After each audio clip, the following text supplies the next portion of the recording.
Bonjour à toutes et à tous, bienvenue sur Ondes lycéennes pour un nouvel épisode de notre série consacrée au grand thème de la philosophie. Aujourd'hui, je vais vous présenter la notion d'art en philosophie.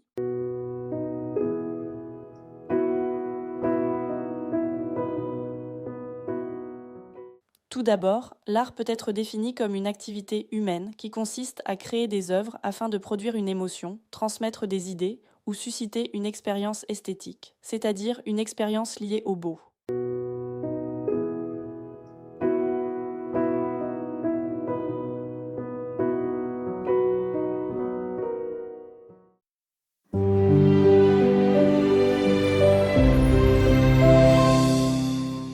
L'art imite la nature. Aristote explique que l'art est une imitation du réel. Par exemple, un portrait en peinture cherche à représenter fidèlement un visage humain. L'artiste s'inspire donc du monde qui l'entoure pour le reproduire.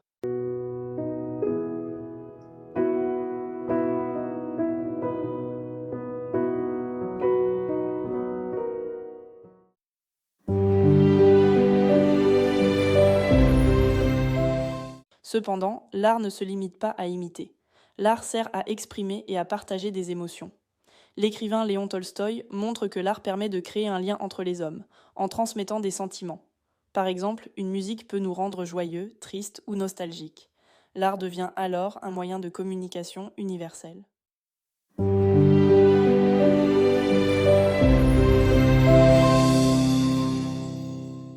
L'art permet de révéler une vérité et de penser le monde autrement. Hegel explique que l'art exprime des idées et une vision du monde. Certaines œuvres sont engagées et dénoncent des injustices. Par exemple, le tableau Guernica de Pablo Picasso montre les horreurs de la guerre et invite à réfléchir sur la violence.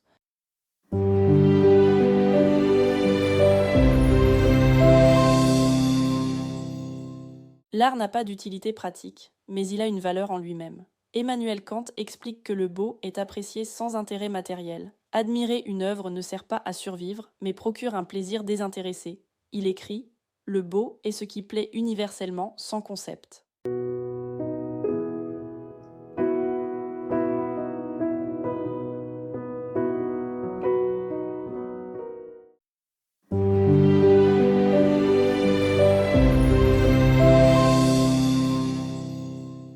L'art est aussi création et liberté. L'artiste ne se contente pas de copier la réalité, il l'invente, la transforme.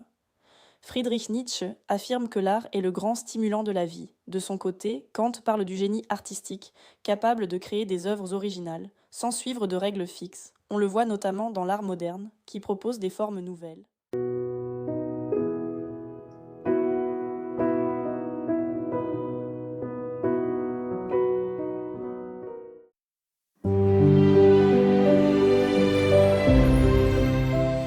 Le beau n'est pas totalement universel. Même si Kant pense que le jugement esthétique vise une certaine universalité, il reste en partie subjectif. Par exemple, certaines personnes trouvent Guernica, une œuvre majeure de Picasso, magnifique pour sa force et son engagement, tandis que d'autres la trouvent choquante ou laide à cause de la violence qu'elle représente.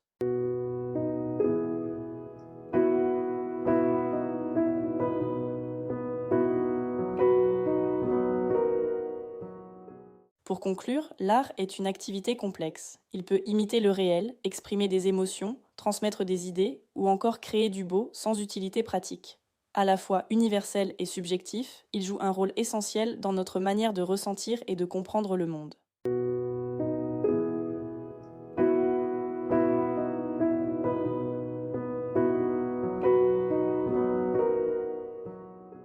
Merci de nous avoir écoutés et à bientôt pour un nouvel épisode sur Ondes lycéennes.